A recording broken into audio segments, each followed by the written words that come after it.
Just imagine this. Your local theater decides to throw an all-night horror marathon. The smell of popcorn lingers in the air. The flicker of the film reels on the screen dances in your eyes. But there's a bit of a twist. Someone in the theater wants you dead. Popcorn. Welcome to Popcorn, a love letter to cheesy horror movies that the 90s, immediately forgot about. Now, this is the kind of movie I love to talk about. Let's lift the lid off this coffin and dive into Forgotten Horror File number 3, 1991's Popcorn. Scary movies on the silver screen. Let's set the stage a little bit, shall we? Released in 1991, Popcorn was to be directed by Alan Ormsby, but weeks later was replaced by director Mark Harrier.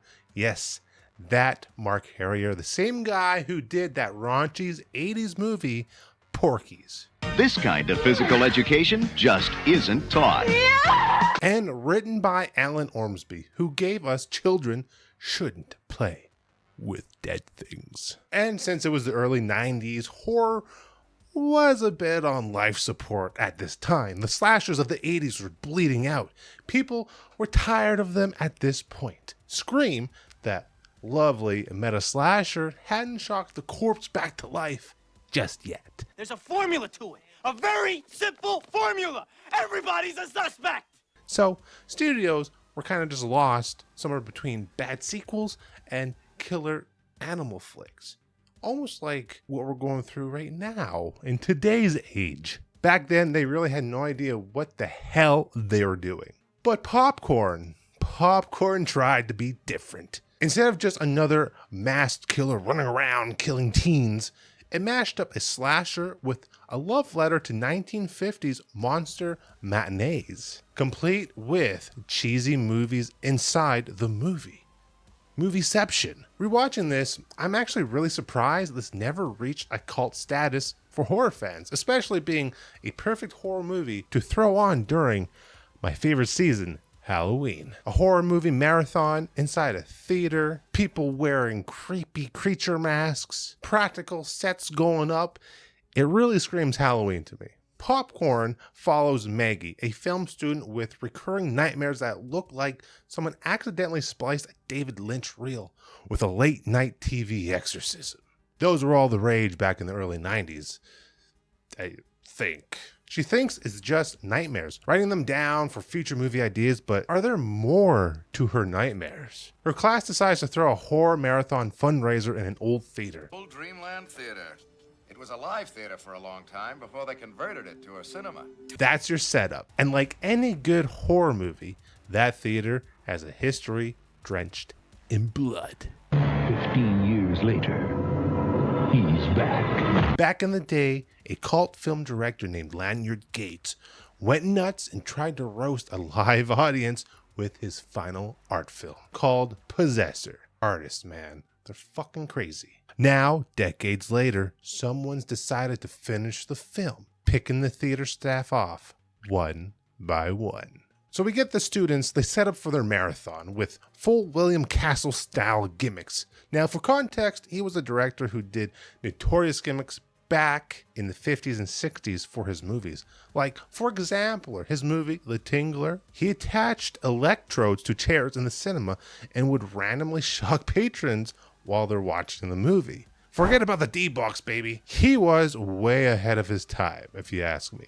In Popcorn, there's 3 movies that they're throwing on in this marathon. The Mosquito in 3D, complete with a giant mosquito prop that comes down, flies down towards the audience, scaring them. Next, the attack of the amazing electrified man with a working buzz rig just like the Tingler. And of course, the Stench, complete with smell-o-vision scratch cards, where they fill up the theater with nasty smells to go along with the movie. And honestly, this is everything I have wanted in my experience going to the movie theater. They be slacking, let me tell you that. Everything's going fine until people start to die. Someone in the crowd is wearing faces of the people they have killed. The killer has a thing for stealing chunks of people's skin to make masks. way before Hannibal Lecter did. And if that doesn't make you check your popcorn for body parts, then I don't think nothing will. Our cast gets picked off one by one with some pretty creative deaths. Electrocution, stabbing, mosquito impalement.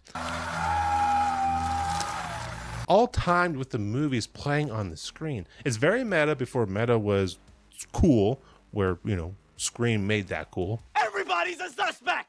Eventually, Maggie faces off against the killer. I won't spoil it, but the reveal is that over the top, just like a good cheesy horror movie should be. The gore and the glory. Now, I want to be clear, popcorn isn't some kind of splatterfest with limbs being blown off and body parts just flying everywhere. Blood guys are spraying the crowd. No. The kills we get are stylish and very creative with lots of practical effects of love. For example, there's a giant mosquito scene, which is just of practical absurdity. An electrocution gag straight out of a metal concert, and the skin masks, deliciously gross. And as someone who makes my own monster masks, which you can see a couple of them on my other YouTube channel, my art channel, I love seeing all the different kind of monster masks in this movie that the audiences were wearing during this marathon. Let's get into some hidden details and behind the scenes and weirdness from this film. Now, the behind the scenes, Popcorn had its own horror story. The original lead actress was fired a few weeks in, replaced by Jill Schooling? She's from Stepfather and Cutting Class. There were rewrites mid-shoot, budget panic, and some say half the crew thought they were making a comedy, while the other half thought they were making a serious horror movie. God, Joey, what a great movie this would make. Now the result, a tone so weird that it somehow works for this movie. Oh, and the films within the film, Mosquito, The Stench, and The Attack of the Amazing Electrified Man, that's a mouthful. Those were shot specifically for this movie, Popcorn. And they are shockingly convincing as lost 1950s B movies. I really thought they were real films until I did some digging. They're not. They did those films just for the movie. So cool. So why did Popcorn pop and fizzle? Well, marketing. It barely got released in theaters. It got buried under bad scheduling. And the horror community, well, they didn't know what to do with it. It was too goofy for hardcore gorehounds and too mean for mainstream moviegoers. If it gets too complicated, you lose your target audience. VHS rentals gave it some life, but it, never went full cult status. There are a select few people who love this movie, and I'm definitely one of them. But in recent years, boutique Blu-ray labels have given Popcorn, some love, and horror fans have started to rediscover this weird little gem. How'd a nitwit like you get so tasteful? For anyone who loves meta horror, cheesy creature features, or slasher oddities, this one is a hidden gem. My final verdict, metal rating, 8 out of 10. Stolen faces.